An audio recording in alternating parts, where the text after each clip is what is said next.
እግዚአብሔር ፈረስ ያናግራል። በስመ አብ ወወልድ ወመንፈስ ቅዱስ አሐዱ አምላክ አሜን። በዓለም ላይ የምትኖሩ ኦርቶዶክሳውያን እግዚአብሔር ልጆች ሰላም እግዚአብሔር ይብዛላችሁ። ጥር 25 ቀን የታላቁ ሰማዕት የቅዱስ መርቆሬዎስ መታሰቢያ የቃል ኪዳን ዕለት ነው። እንዲህ ይለናል ገድሉ ላይ ወውተ ጊዜ ወረወሎቱ ቀዳቶ ይላል ወልብሶ ያን ጊዜ ትጥቁንና ልብሱን አውልቆ ወረወረለት ይላል። ጌታዬን አልክድም፣ ለረከሱ ጣዖታትህ አልሰግድም ብሎ ለጣዖት ስገድ፣ ለአማልክት ስገድ፣ መስዋዕት አቅርብ ብሎ ዳኪዎስ የተባለ ንጉሥ ቅዱስ መርቆሬዎስን ሲያዘው ወገቡ ላይ የታጠቀውንና የትጥቁን መሳሪያ አጠቃላይ በፊቱ ላይ ወረወረለት ይላል። ሲወረውርለት ዳኪዎስ የተባለው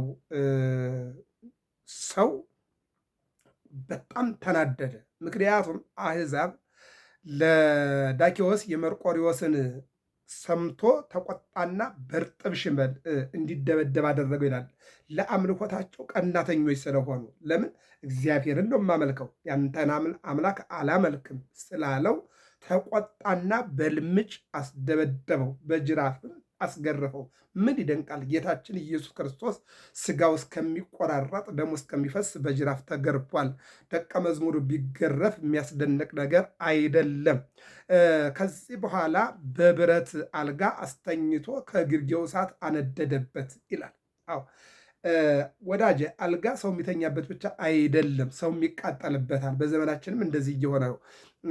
መጀመሪያ በልምጭ አስደበደበው፣ ከዛ ቀጥሎ ደግሞ እነሆ በጅራፍ አስገረፈው።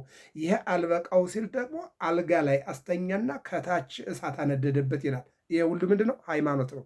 ሃይማኖት በላይ ላይ እሳት ያስነድዳል። ሃይማኖት ወደ ፈላ ውሃ ያስገባሃል። ሃይማኖት እነሆ በመጋዝ ያሰነጥቅሃል። ሃይማኖት በልምጭ ያስገርፍሃል። ሃይማኖት በጅራፍ ያስገርፋል። ሃይማኖት በእሳት ያቃጥላል፣ እንድትቃጠል ያደርጋል። በዚህን ጊዜ ይላል እሳቱን ደሞ ተንጠፍጥፎ አጥፍቶለታል ይላል። የእሱ የመርቆሬዎስ ደም እሳቱን ተንጠፍጥፎ አጥፍቶለታል። ከዚህ በኋላ ፈርቶ በብረት መሳሪያ አስሮ ወደ ቂሳሪያ ላከው። በቂሳሪያም ብዙ ከተሰቃየ በኋላ ራሱን በሰይፍ እንዲቆረጥ አድርጎታል ብሎ ታሪኩ ይዘገባል። በአጭሩ ግን መርቆሬዎስን በልምጭ ያስገረፈው፣ በጅራፍ ያስገረፈው፣ እሳት በላዩ ላይ እንዲነድበት ያስደረገው ምንድን ነው ካልን እነሆ እግዚአብሔርን ማምለኩ ነው። ጣዖትን አላመልክም፣ እግዚአብሔርን አልክድም፣ አንገቴ ይቆረጥ፣ ጀርባዬ ይገረፍ ብሎ ይህ ሁሉ መከራ ደርሶበታል።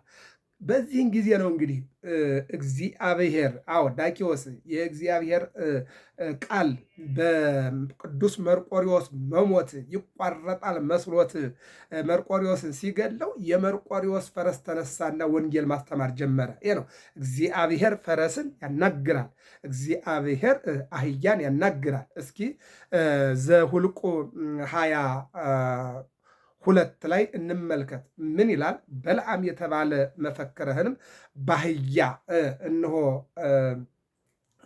ጭኖ ጉዞውን እየተጓዘ እንዳለ መንገድ ላይ እግዚአብሔር ያልፈቀደው መንገድ፣ በእግዚአብሔር ያልተወደደ መንገድ፣ ይልቁንም እግዚአብሔር እንዳትሄድ ብሎት ነበር። ነገር ግን በለዓም 3 ነገር ወዶ፣ 1 ታዋቂነት፣ 2 ገንዘብ፣ 3ኛ በባላቅ ዘንድ ተወዳጅነትን ለማግኘት በሄደ ጊዜ እርሱም ስለሄደ እግዚአብሔር ተቆጣ። የእግዚአብሔር መልአክም ሊቋቋመው መንገድ ላይ ቆመ። እርሱም በአህያይቱ ላይ 2ቱም ሎሌዎቹ ከእርሱ ጋር ነበሩ። ምንድን ነው? በለዓም አህያይቱ ላይ ተቀምጦ ነው እየተጓዘ ያለ፣ መኪና ያልነበረበት ዘመን ነውና በአህያው ላይ ተቀምጦ ሎሌዎቹ ደግሞ እየተከተሉት አብሮ ይጓዝ ነበር። ይልቁንም ደግሞ ከባላቅ የመጡ ሽማግሌዎች አብረውት ነበሩ። አህያይቱም የእግዚአብሔር መልአክ በመንገድ ላይ ቆሞ የተመዘዘ ሰይፍ በእጁ ይዞ አየች። ከመንገዱም ፈቀቅ ብላ ወደ እርሻ ውስጥ ገባች። በለዓምም ወደ መንገድ ይመልሳት ዘንድ አህያይቱን ደጋግሞ ደበደባት፣ መታት። የእግዚአብሔርም መልአክ ከወይኑ ቦታዎች መካከል በወዲያና በወዲህ ወገን ግንብ በነበረበት በጠባብ መንገድ ላይ ቆሞ ነበረ።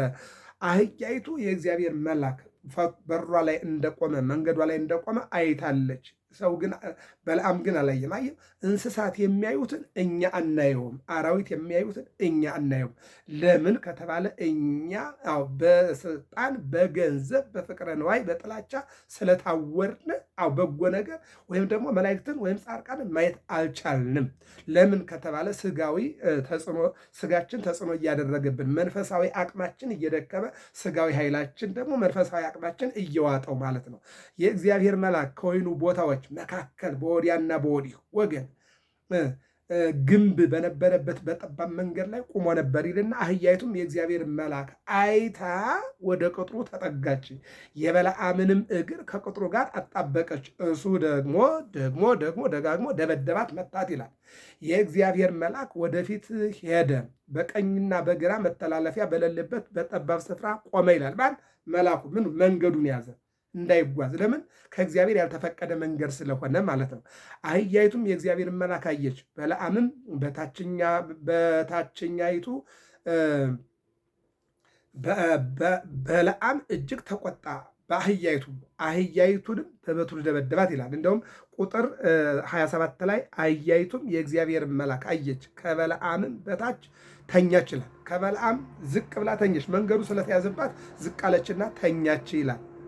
ከበለዓም ስር ተኛች፣ ጉልበቱ ላይ ጫማው ላይ ተኛች ይላል። በለዓም እጅግ ተቆጣ፣ አህያይቱንም በበትሩ ደግሞ ደበደባት ይላል። እግዚአብሔርም የአህያይቱን አፍ ከፈተ። ይሄ ነው እንግዲህ እግዚአብሔር ፈረስን ያናግራል፣ እግዚአብሔር አህያን ያናግራል። እግዚአብሔር ፈረስን እንዲናገር ያደርጋል፣ አህያን እንዲናገር ያደርጋል እግዚአብሔር። አሁን ምን አለች እንግዲህ? የአህያይቱን አፍ ከፈተ። ወዳጄ ከሰተ አፉ ወልሳኑ ነበበ አይኮቶ ባርኮ ለእግዚአብሔር። የዘካርያስ አፍ ከ9 ወር ከ12 ቀን በኋላ ተከፈተ። የሰው አፍ ብቻ አይደለም፣ እግዚአብሔር የአህያ አፍ ይከፍታል። ይልቁንም ከራሷ ቋንቋ ውጭ በሰው ቋንቋ እንድትናገር ያደርጋል። ምን አለ? የአህያይቱን አፍ ከፈተ። በለዓምንም 3 ጊዜ የመታኝ ምን አድርጌህ ነው አለችው። በለዓምም አህያይቱን ስላላገጥሽብኝ ነው፣ በእጄስ ሰይፍ ቢኖር አሁን በገደልኩሽ ነበር አላት። አህያይቱም በለዓምን ከብዙ ዘመን ጀምሮ እስከ ዛሬ ድረስ የምትጠቀምብኝ አህያ አይደለሁምን? በውኑ እንዲህ አደርግ ዘንድ ልማዴ ነበርን አለችው። እርሱም እንዲህ አላደረግሽብኝም አላት። እግዚአብሔርም የበለዓምን ዓይኖች ከፈተ። የእግዚአብሔርን መልአክ በመንገድ ላይ ቆሞ የተመዘዘ ሰይፍ በእጁ ይዞ አየ፣ ሰገደም፣ በግንባሩ ወደቀ ይላል። መጀመሪያ ያየው ማን ነው? አህያዋ ናት። ምንድን ነው ያለችው? አናገረችው። ምን ብላ? ለምን ትደበድበኛለህ? እስካሁን እኔ አልታዘዝም ብዬ ያልኩበት ዘመን አለ? አስቸግሬህ አውቃለሁ? አሳዝኜህ አውቃለሁ? የለም። ነገር ግን አሁን ላይ መንገዴ ላይ እኔ የማልቋቋመው የማላልፈው ሰው ቆሞብኛል፣ መልአክ ቆሞብኛል ብላ የበለዓምን እብድነት አህያይቱ ገለጸችው ይላል። አንዳንድ ጊዜ እኮ የሰዎችን እብደት እኮ ምን ይገልጣል? እንስሳቱ ይገልጡታል ማለት ነው። እና ስለዚህ እግዚአብሔር ፈረስን ያናግራል፣ እግዚአብሔር አህያን ያናግራል። ምንድን ነው የሚለው? በስዕሉ ብዙ ተአምር ተደርጓል። ኡልያኖስ በነገሰ ጊዜ ባስልዮስ የሚባለውን ጳጳስ አስረው በታሰረበት ቦታ ስዕሉን አይቶ ሲማፀን ድንገት ስዕሉ ሄዶ ኡልያኖስን ወቅቶት ከጦሩ ደም እየተንጠፈጠፈ መጣ። ያን ጊዜ ይላል ኦ ሰማዕቱ ለክርስቶስ ቀተልኮኑ ለኡልያኖስ ጸረ ጽድቅ ሶቢሃ ደነነ ስዕል ከመሆ ዘይብል ይላል። የክርስቶስ ሰማዕት ያንን የጽድቅ ጠላት ገደልኸውን ቢለው አዎ እንደሚል ስዕል ዘንበል አለ። ፈረሱ የሰው አንደበት ተሰጦት ከአፉ የእሳት ነጸብራቅ እየወጣ ለአሕዛብ ወንጌልን አስተምሯል ይላል። ፈረሱ አንደበት እንደገና 27 ዓመት እንዲያስተምሩናል። የዮሐንስ መጥምቅ አንገት ቢቆረጥ አንገቱ በላይ 2 ክንፍ አወጡ 15 ዓመት አስተምሯል። የበለዓም አህያ የበለዓምን እብድነት አፍ አውጣ ተናግረዋለች። የመርቆሬዎስ ፈረስ በመርቆሬዎስ መሞት ወንጌል እንዳይቋረጥ ፈረሱ እየተዘዋወረ አስተምሯል። ስለዚህ ቅዱስ መርቆሬዎስ አባቱ ኖህ እናቱ ታቦት ይባላሉ። የሚገርመው ነገር ሀገሩ ሮም ነው ተወልዶ ያደገው ማለት ነው። እና ምንድን ነው የሚለው? መልአኩ መልካም ፍሬ ከእሱ የሚወጣ ነውና እንዳትነኩት ብሎ ከጫካ ውስጥ ከሚባሉ አውሬዎች አድኖ አባቱን አመጣ። አባቱም እነሆ መርቆሬዎስን ወልዶ የእግዚአብሔር አገልጋይ እንዲሆን አድርጓል ማለት ነው። ስለዚህ ቅዱስ መርቆሬዎስ በእውነቱ ምንድን ነው የሚለው? አምላክህ እግዚአብሔር አምላክህ እግዚአብሔርን አስብ። እግዚአብሔርን ካሰብከው በጦር ሜዳ ታሸናፊ ትሆናለህ። እግዚአብሔርን ካልያዝክ ግን እንኳንስ ልታሸንፍ አትመለስም እያለ እውነተኛ የሚናገር ሰማዕት ነው ቅዱስ መርቆሬዎስ። እግዚአብሔርን አገልግሎ ይልቁንም ደግሞ በተወለደ ሰዓት ፕሮፓዴር ብለውታል ይላል። በቅኔ ቤትም ይሄ ነገር ይነገራል። መፍቀሪ አብ በአባቱ የተወደደ ማለት ነው። አባቱና እናቱ ከአረማዊነት ወደ ክርስትና ሃይማኖት የገቡ ናቸው ይላል። ቅዱስ ጊዮርጊስንም እንደዚህ ይናገራል። ቅዱስ ጳውሎስንም እንደዚህ ይናገራል። መርቆሬዎስም እንዲህ ይናገራል። ይገርምኛል። ከሌላ ወገን መጠው 15 ቁጥር ምስማር ሆነው ከእግዚአብሔር ጋር ተጣብቀው ወንጌልም እያገለገሉ የምናገኛቸው ሰማዕታት ከሌላ ወገን የመጡ ናቸው። ለዚህ ነው ምን ይላል? ፈሪሳውያንና ሰዱቃውያን አሻግረው ሲመለከቱ እነሆ የተናቁት ግን እግዚአብሔርን ቀራጭ አሁን ቀራጮች የተናቁ ናቸው። የተናቁት የተባሉት ፈሪሳውያንን ቀድመው በክርስትና ነግሰዋል። ይህን ነው የሚናገረው። በክርስትና ነግሰዋል። ለምን? እግዚአብሔርን አምነው ለመከተል ብዙ አልገደባቸውም ይለናል። እና ምንድነው የሚለው? በዚህ ጊዜ አባትና እናቱ ኖኅና ታቦት ምንድነው የሚለው? መርቆሬዎስን ባገኙ ጊዜ መርቆሬዎስ አሉት ገብረ ክርስቶስ ማለት ነው ይላል። የንጉሱም ኖኅን የሰራዊት አለቃ አደረገው ይላል። ገጸ ከለባት ይታዘዙለት ነበር ይላል። እንግዲህ ባለፈው ዳር 25 ቀን በሰፊው ስለተማማርን ወደዚያ ውስጥ አልገባም። በአጭሩ ግን አሁን የፈለግኩት ነጥብ እግዚአብሔር ፈረስ ያናግራል፣ እግዚአብሔር አህያ ያናግራል። ፈረሱን በሰው ቋንቋ እንዲናገር አድርጎታል። አህያም በሰው ቋንቋ እንድትናገር አድርጓታል። ድንጋዮች ምንድነው ያለው? የማቴዎስ ወንጌል ምዕራፍ 1 ላይ እነዚህ ሕፃናት እየጮሁብን ነውና እንዳይጮሁ አዝዝልን ሲሉ ምን አለ ጌታ? እነዚህ ሕፃናት ዝም ቢሉ የቢታንያ ድንጋዮች ያመሰግኑኛል አለ። ቀጠለ። ይሁዳ በምሴተ ሐሙስ በማቴዎስ ወንጌል ምዕራፍ 26 ላይ የሉቃስ ወንጌል ምዕራፍ 23 በይሁዳ ልብ ሰይጣን ገባ ይላል። ሰይጣን ገብቶበት ምን ትሰጡኛላችሁ ጌታን አሳልፌ ብሰጣችሁ ብሎ ሲላቸው 30 ብር መዘኑለት ይላል።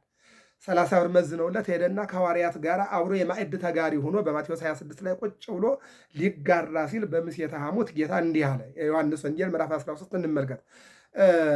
ብፁዓን ናችሁ ደስ ይበላችሁ፣ ንጹሐን ናችሁ ደስ ይበላችሁ አላቸው። ንጹሐን ናችሁ ሲላቸው ደስ አላቸው። ቀጠለና ምን አለ? ሁላችሁም ግን ንጹሐን አይደላችሁም ሲል ሁሉም ደነገጡ። ንጹሐን ናችሁ አላቸው። እንደገና በማይክሮ ሰከንድ በቅጽበት ደግሞ ነገር ግን ሁላችሁም ንጹሕ አይደላችሁም አለ። ከእናንተ መካከል አንድ ክፉ ሰው አለ አለ። አንድ ክፉ ሰው እኔን አሳልፎ ለገንዘብ የሚሸጠኝ ከእናንተ መካከል አለ አለ። በዚህን ጊዜ እኔ ነኝ ሁሉም መባባል ጀመሩ። በዚህን ጊዜ ይሁዳ ላይ ድንጋዩ ከቢታንያ መጣና ምን አለው?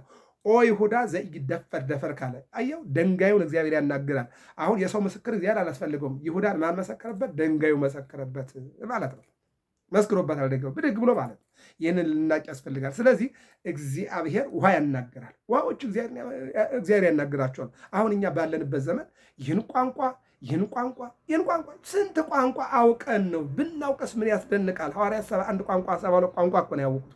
አሁን ደህና ተናጋሪ እኛ ላይ 10 ቋንቋ ይናገራል የለም።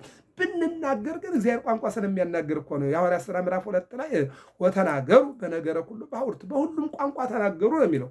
አሁን ለምሳሌ ኢትዮጵያ ላይ 80 ምን ቋንቋ አለ? አሁን 80 የሚናገር አለ? የለም። 10 የሚናገር የለም። ግን ብንናገር እግዚአብሔር ነው የሚያናግረው። ስለዚህ እንስሳትን የሚያናግር ፈረሱን፣ አህያውን፣ ድንጋዩን የሚያናግር እግዚአብሔር፣ ውሃውን የሚያናግር እግዚአብሔር፣ እንጨትን የሚያናግር እግዚአብሔር እኛ የተለያዩ ቋንቋዎች ብንናገር የሚያስደንቅ አይደለም ማለት ነው። ስለዚህ በአጭሩ በአበይት ነቢያት መሞት ወንጌል ትንቢት እንዳይታጎል ደቂቀ ነቢያትን አመጣ። የደቂቀ ነቢያት ትንቢት ሲያልቅ ማን መጣ? ዮሐንስ መጥምቅ መጣ። ከዮሐንስ መጥምቅ ማን መጣ? ክርስቶስ መጣ። ከክርስቶስ ማን መጡ? ሐዋርያት መጡ። ከሐዋርያት መጡ ሐዋርያን አበው መጣው። ከሐዋርያን አበው ማን መጡ? ሰብአ አርድእት መጡ። ከሰብአ አርድእት ሰማዕታት መጡ። ከሰማዕታት ሊቃውንት መጡ። ከዚያ ጻድቃን መጡ። አሁን ያለንበት ዘመን ደረሰ ማለት ነው። ይህ ሁሉ ምንድነው? ወንጌል እስከ ዓለም ፍጻሜ ይነገራል። እልፍ ይሞታል፣ እልፍ ይተካል። ሊቃውንት ያልፋሉ፣ ሊቃውንት ይተካሉ። ወንጌል እስከ ዓለም ፍጻሜ ድረስ ይሰበካል። በማቴዎስ ወንጌል ምዕራፍ 28 18 ላይ እንደምናየው እስከ ፍጻሜ ዓለም ድረስ እኔ ከእናንተ ጋር ነኝ። ወንጌል በአራቱም በምስራቁም፣ በምዕራቡም፣ በሰሜኑም፣ በደቡብ ይሰበካል ይላል። ስለዚህ እኛ ወንጌል ስለተናገርን ስለሰበክን የሚያስደንቅ ነገር የለም። ለምን? የመርቆሬዎስ ፈረስ ወንጌል አስተምሯላ። እኛ ወንጌል፣ ብሉይ ኪዳን፣ አዲስ ኪዳን ሊቃውንት መነኮሳት ስላስተማር የሚያስደንቅ ነገር የለም። የዮሐንስ አንገት ክንፍ አውጣ 15 ዓመት አስተምራለቻ። አንዱ አንዱን ዛሬ ተመለስ ብሎ ቢያስተምር፣ ጾም ብሎ ቢያስተምር፣ እግዚአብሔርን አታዛዝን ብሎ ቢያስተምር፣ ሰው አትግደል፣ አትማ፣ አትስረቅ ብሎ ቢያስተምር አያስደንቅም። ሰውን ቢያስተምረው ማለት ነው። የሚያስደንቀው የበለዓም አህያ በለዓምን አስተምረዋለች። ይልቁንም የነቢዩን እብድነት አህያዋ ገልጣበታለች። ዛሬ እኮ ልብሳችን የእኛን እብድነት እየገለጠው ነው ያለው። የተቀደደ ልብስ ለብሳችሁ ካያችሁ እብድነታችሁን ልብሳችሁ እየገለጠባችሁ ነው። በሰውነታችሁ ላይ ሌላ ነገር አድርጋችሁ ለምሳሌ ጥፍር ቀጥሎ፣ ፀጉር ቀጥሎ፣ ከንፈር ላይ ተቀባብቶ፣ ጣት ላይ ተቀባብቶ ወዘተ እንድትጓዙ ልታዩት የሚገባ ነገር በሰውነታችሁ ላይ እብደት ጨምራችኋል። የእናንተን እብደት ሰውነታችሁ ገለጠው ማለት ነው። ይህ ነው ማስም ያስፈልገው። አለባበስ ምንድን ነው ያለችው? ያቺ ገሊላዊት እኮ ጴጥሮስን አነጋገር ይገልጥብሃል አለችው። ማቴዎስ ወንጌል ምዕራፍ 27 ላይ ምንድን አነጋገር 26 መጨረሻው ላይ 70 ላይ ምንድን አነጋገር ይገልጥባል። አንተ ገሊላዊ ነህ፣ የኢየሱስ ደቀ መዝሙር ነህ። አንተ ብትክደው አነጋገር ይገልጥባል። ወዳጆች እኛ ዛሬ አላምንም ብንልም አለባበሳችን እብድነታችን ይገልጣል። አነጋገራችን፣ አመጋገባችን፣ ኑሯችን፣ ዘረኝነታችን፣ ጎጠኝነታችን፣ ሙስናው ምኑ ይህ ሁሉ የእኛን ማንነት ይገልጣል። ስለዚህ የነቢዩን እብደት አህያው እንደገለጠው የእኛን ማንነትን ልብሳችን መርካቶ የምንገዛው ልብስ፣ ከሸማኔ የምናመጣው ልብስ፣ በየሜዳው የምንገዛውና የምንለብሰው ልብስ እኛ አይምሮ ላይ ያለውን እብድነት ይገልጠዋል። አዎ ለምን ከምን ሰው እግዚአብሔር እድሜ እንዲቀጥልለት ይለምናል እንጂ ሰው በሰውነቱ ላይ ብዙ ነገር ቀጣጥሎ ሲጓዝ ሜዳ ላይ ያለውን እብደት የራሳችን ልብስ ይገልጧል ማለት ነው። እና እግዚአብሔር የዮሐንስ መጥምቅ አገልግሎት እንዳይቋረጥ በራሱ አስቀጠለ። የቅዱስ መርቆሬዎስ አገልግሎት እንዳይቋረጥ በፈረሱ አስቀጠለ። የአበይት ነቢያት በደቂቀ ነቢያት፣ የሐዋርያት በሐዋርያ ነቢያት እንዲህ እያደረገ ያስቀጥላል። የእኛ አገልግሎት እንዳይቋረጥ የእኛ በለጡ ልጆችን እያስነሳ ያስቀጥላል እግዚአብሔር። እና የቅዱስ መርቆሬዎስ የቃል ኪዳን ቀን ነውና በዚህ ቀን እግዚአብሔር አምላክ ዘመነ አስተርእዮ ነው፣ ዘመነ መገለጥ ነው። ቅዱስ መርቆሬዎስ አልጋ ላይ ተኝቶ እሳት የነደደበት ከሰማየ ሰማያት ወርዶ በቤተልሔም በከብቶች ግርግም የተወለደው ለእኛ ሲል ነው። የእኛን ጠረን የእኛን ሕይወት ሊቀይር በሚሸተው ትላትል ባለበት በፍጉ ውስጥ ተወለደ። በቆሻሻው ተወለደ። የእኛን የቆሸሻ አይምሮ ሊቀይር እሱ ግን ሳርና ገለባ ባለበት የከብቶች ፍግ ባለበት በዚያ ተወለደ። ይህን እያስተማረ ነው የተቃጠለው። የእኛን የዕዳ ደብዳቤ ሊቀድ ጀርባ በሚሰነጥቅ ውሃ ውስጥ ገብቶ ተጠመቀ። ምንድን ነው? የእኛን በደል ነው። አዳም ገብሩ ለዲያብሎስ ሔዋን አመቶ ለዲያብሎስ ብለው የበደሉትን በደል ደብዳቤ ሊቀድ ነው። የእኛን በሲኦል ውስጥ የነበረውን የዕዳ ደብዳቤ ሊቀድ በተመሳቀለ እንጨት ተሰቅሎ 6,606 ግርፋት ተገርፎ 5 ሚስማር ተቀኖት ተደርጎበት አንድ ጦር ተወግቶ ራሱ ላይ ተተፍቶበት በራሱ ላይ የሾህ አክሊል የብረት አክሊል ተደፍቶበት ይህን ሁሉ መከራም ሆምጣጤ ልብን ቆራርጦ የሚጥል ጠጥቶ የሞትን ጽዋ የወሰደው የእኛን እነሆ በደል ሊሸከም ነው አለ። ቅዱስ ጴጥሮስን ጠይቁት። ወደ መስቀል ሲወጣ የእኛን መተላለፍና መከራ ይዞ ወጣ አለ። ዝም የወጣ አይደለም። የራሱን ሰውነት ብቻ አይደለም። የእኛም በደል እኛ በበደልን እሱ ሊክስ። ቅዱስ ጳውሎስን ጠይቁት። በዋጋ ተገዝታችኋል፣ የራሳችሁ አይደላችሁም፣ የእናንተን ኃጢአት በመስቀል ላይ ተሸክሟልና እሱ መስቀል ላይ ወጥቶ የእናንተን በደል አስወግዶ ነፃ ወጥቷችኋልና የራሳችሁ አይደላችሁም ይላል። ስለዚህ እግዚአብሔር ፈረስ ያናግራል። ገብረ መስቀል ሚዲያ ነው። ሰብስክራይብ፣ ላይክ አድርጉ።